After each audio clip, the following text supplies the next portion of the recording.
G'day YouTube, Warble's not a lot here. Does anybody remember there used to be a television ad for automotive engine oil? I think it was Castrol. And the punchline was, oils ain't oils. You remember that?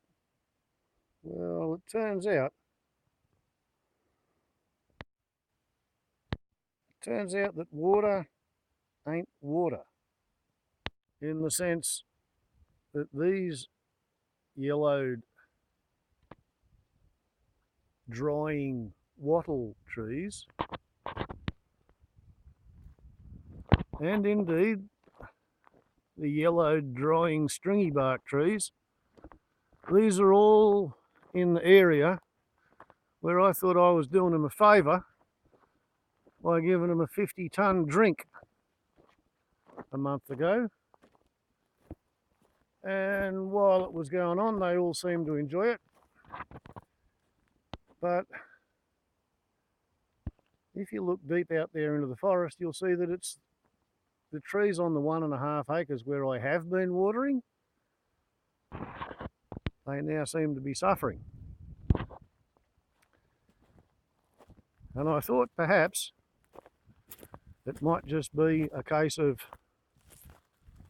these are the trees that thought they were getting back in for a wet season.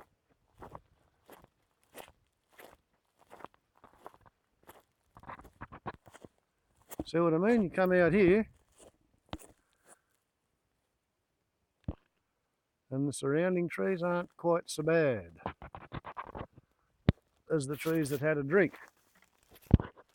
Almost as if they didn't like the drink.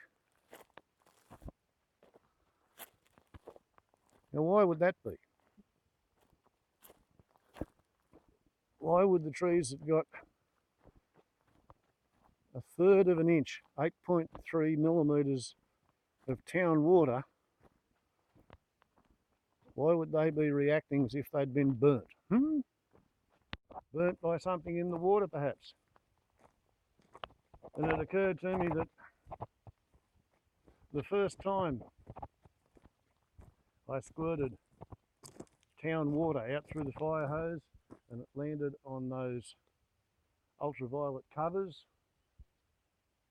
and then it evaporated, there was white crusty staining on the ultraviolet covers. There you go, there's the tide mark of it, with a fresh tide mark starting out from today's evaporation. It was enough that I said to the water carter, you must have got this water from the town supply. And he said, how'd you know that? And I said, because I can see all the evaporation is leaving chlorine and fluoride behind it. And he said, yeah, absolutely right. Town water. And I didn't think too much about it until the trees, which I expected were going to be doing better than the surrounding forest, all started to go yellow and brown and drop their leaves,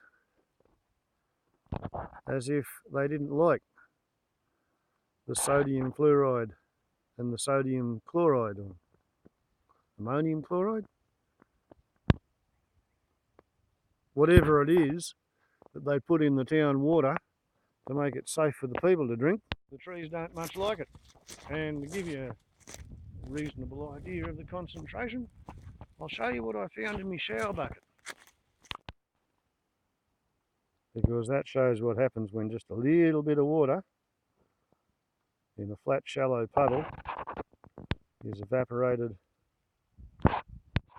with no possibility of contamination by dew. And look at that.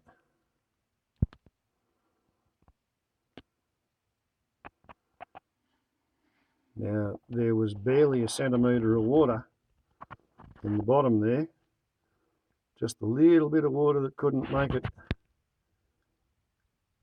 to the inlet of the shower nozzle. And yet,